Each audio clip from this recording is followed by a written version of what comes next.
Baruch atah Adonai Eloheinu melech haolam, asher kitshanu b'mitzvotav v'tzivanu lehiot or lagoim, v'natan lanu et Yeshua Meshichenu haor haolam. Amen. Blessed art thou, O Lord our God, King of the universe, who has sanctified us by thy commandments, and has commanded us to be a light unto the nations, and has given us Yeshua, the Messiah, as the light of the world. Amen.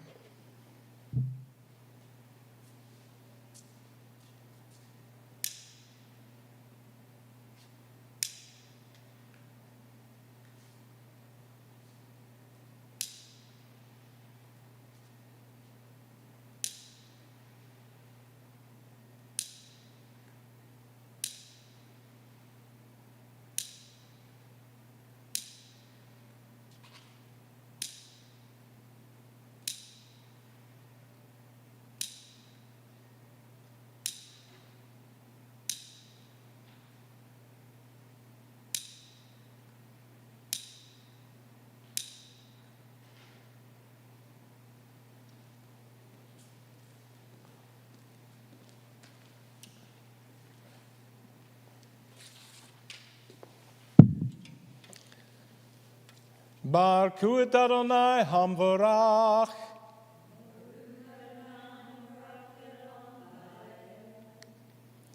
Baruch Adonai Hamvorach leolam vayed. Baruch atah Adonai Eloheinu melech haolam, asher bakar banu mekol hahamim, v'natan lanu et Torato.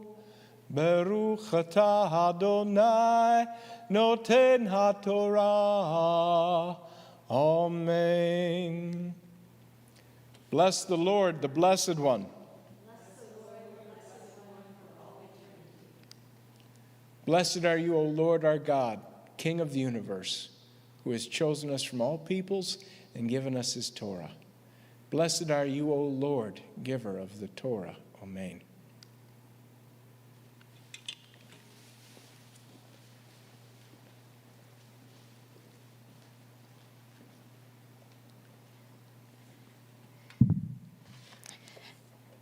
Parashah 38, Korach, Numbers 16, 1 through 18:32.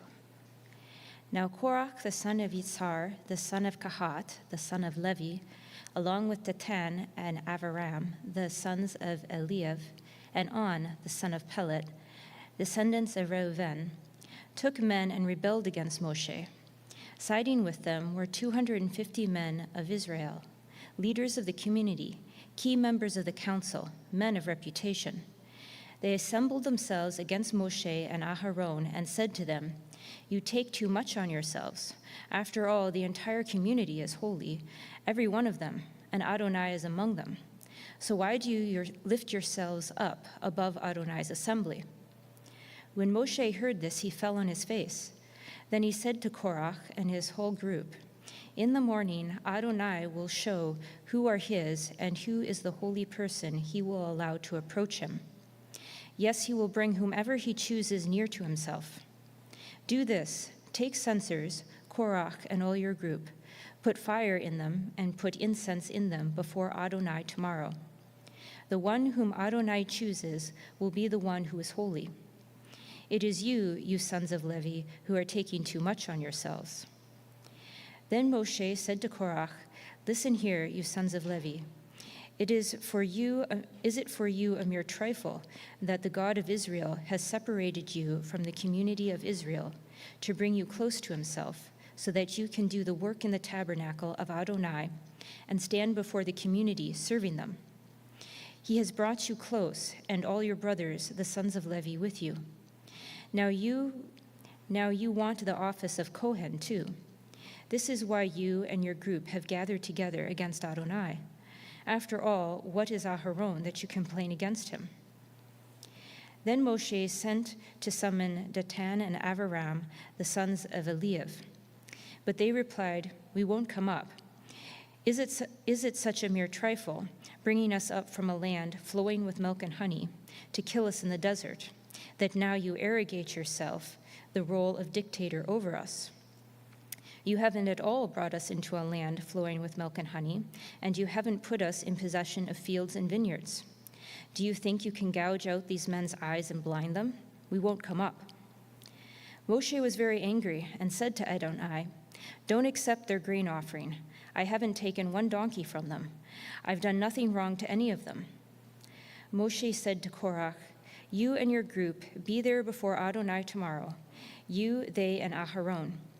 Each of you take his fire pan and put incense in it.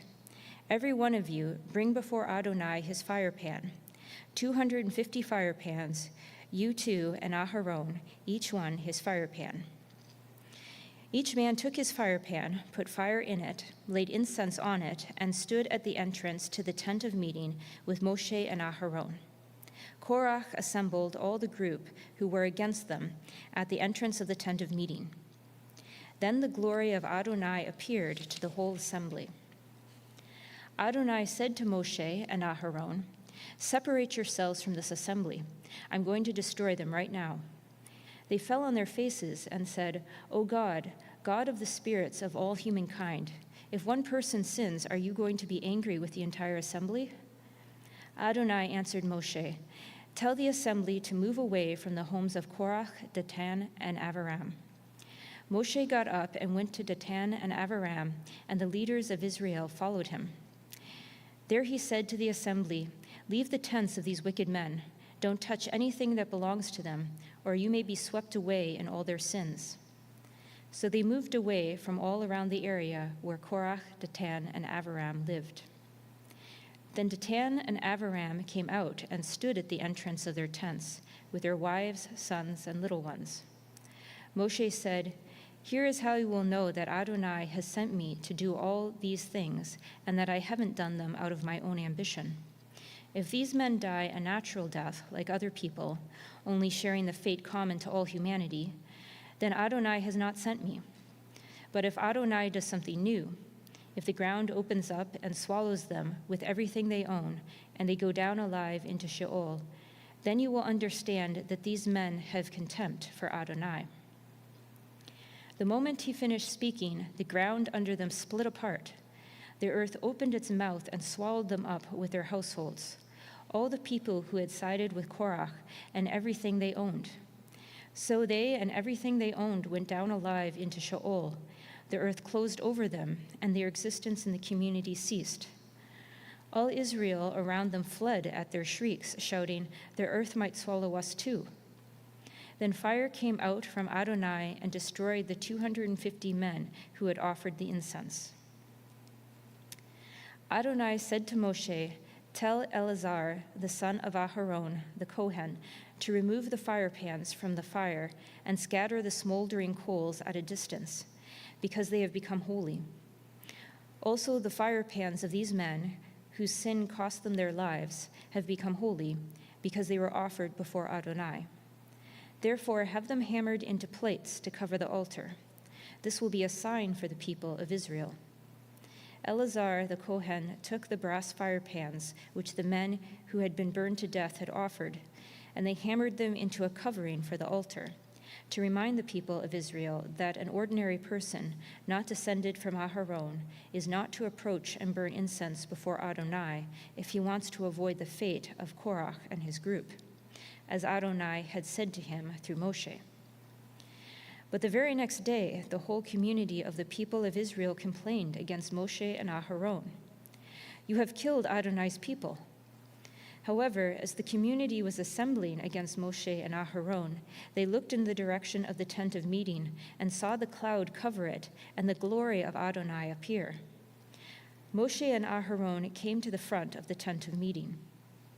Adonai said to Moshe, "Get away from this assembly, and I will destroy them at once." But they fell on their faces. Moshe said to Aharon, "Take your fire pan, put fire from the altar in it, lay incense on it, and hurry with it to the assembly to make atonement for them, because anger has gone out from Adonai, and the plague has already begun." Aharon took it as Moshe had said and ran into the middle of the assembly. There the plague had already begun among the people, but he added the incense and made atonement for the people. He stood between the dead and the living, and the plague was stopped. Those dying from the plague numbered 14,700, besides those who had died in the Korach incident. Aharon returned to Moshe at the entrance of the tent of meeting, and the plague was stopped. Adonai said to Moshe, "Speak to the people of Israel and take from them staffs, one for each ancestral tribe, from each leader of a tribe, 12 staffs. Write each man's name on his staff, and write Aharon's name on the staff of Levi, for each tribe's leader is to have one staff. Put them in the tent of meeting in front of the testimony where I meet with you. The staff of the man I am going to choose will sprout buds.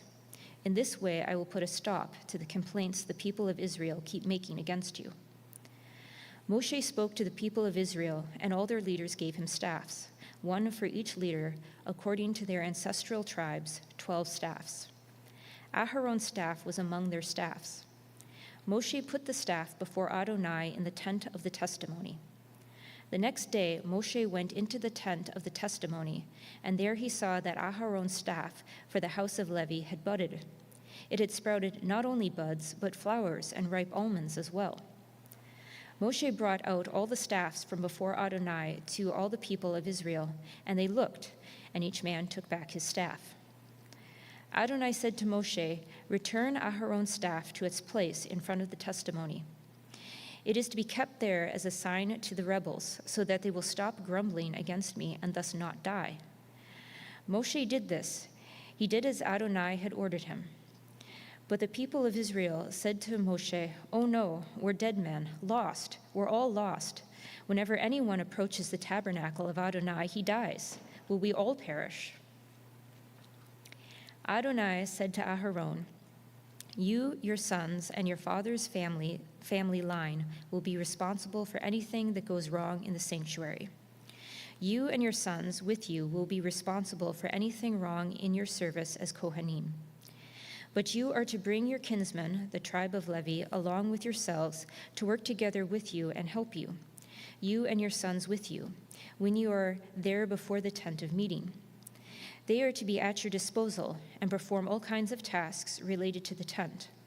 Only they are not to come near the holy furnishings or the altar, so that neither they nor you will die. They will work together with you in the duties related to the tent of meeting. Whatever the service in the tent may be, but an unauthorized person is not to come near you. You will take charge of all the holy things and the altar, so that there will no longer be anger against the people of Israel. I myself have taken your kinsmen, the Leviim, from among the people of Israel.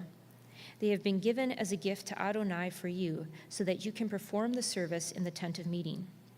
You and your sons with you will exercise your prerogatives and duties as Kohanim in regard to everything having to do with the altar and with the curtain.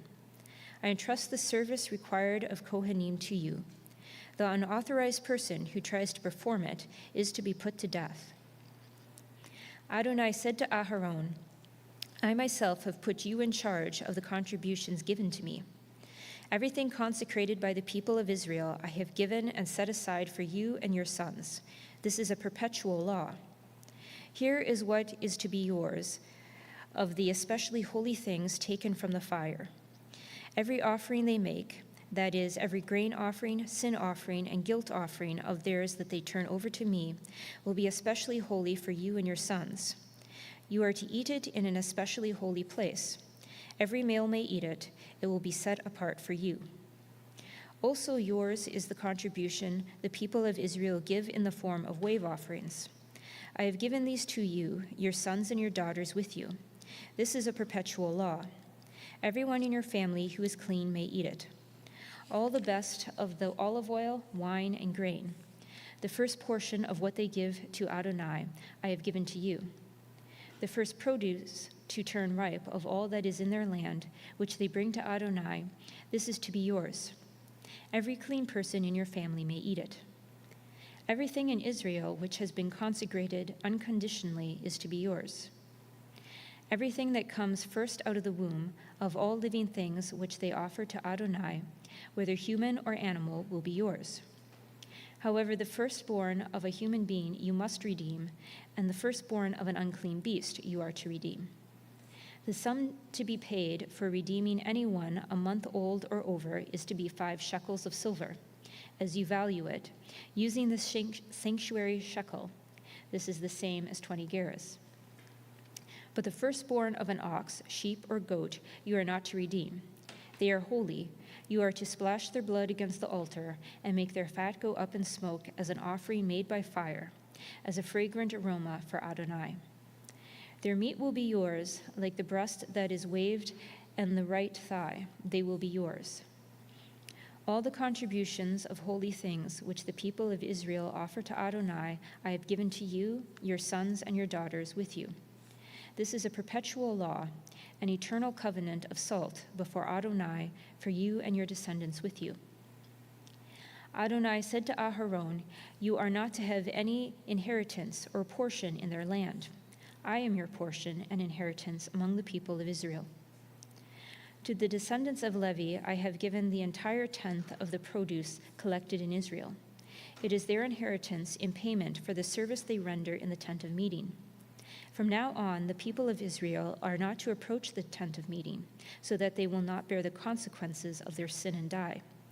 Only the Levi'im are to perform the service in the tent of meeting, and they will be responsible for whatever they do wrong. This is to be a permanent regulation through all your generations. They are to have no inheritance among the people of Israel, because I have given to the Levi'im as their inheritance the tenths of the produce which the people of Israel set aside as a gift for Adonai. This is why I have said to them that they are to have no inheritance among the people of Israel. Adonai said to Moshe, tell the Levi'im, when you take from the people of Israel the tenth of the produce which I have given you from them as your inheritance, you are to set aside from it a gift for Adonai, 1/10 of the tenth. The gift you set aside will be accounted to you as if it were grain from the threshing floor and grape juice from the wine vat. In this way you will set aside a gift for Adonai from all your tenths that you receive from the people of Israel. And from these tenths you are to give to Aharon the Kohen the gift set aside for Adonai. From everything given to you, you are to set aside all that is due Adonai, the best part of it, its holy portion. Therefore you are to tell them, when you set aside from it its best part, it will be accounted to the Levi'im as if it were grain from the threshing floor and grape juice from the wine vat. You may eat it anywhere, you and your households, because it is your payment in return for your service in the tent of meeting. Moreover, because you will have set aside from it its best parts, you will not be committing any sin because of it. For you are not to profane the holy things of the people of Israel, or you will die.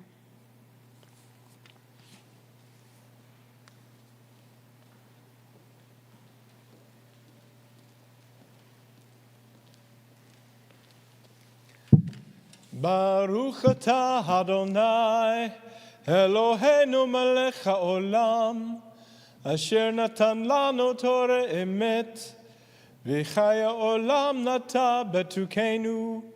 Baruch atah Adonai, noten haTorah. Amen. Blessed are you, O Lord our God, King of the universe, who has given us a Torah of truth and has planted eternal life in our midst. Blessed are you, O Lord, giver of the Torah. Amen.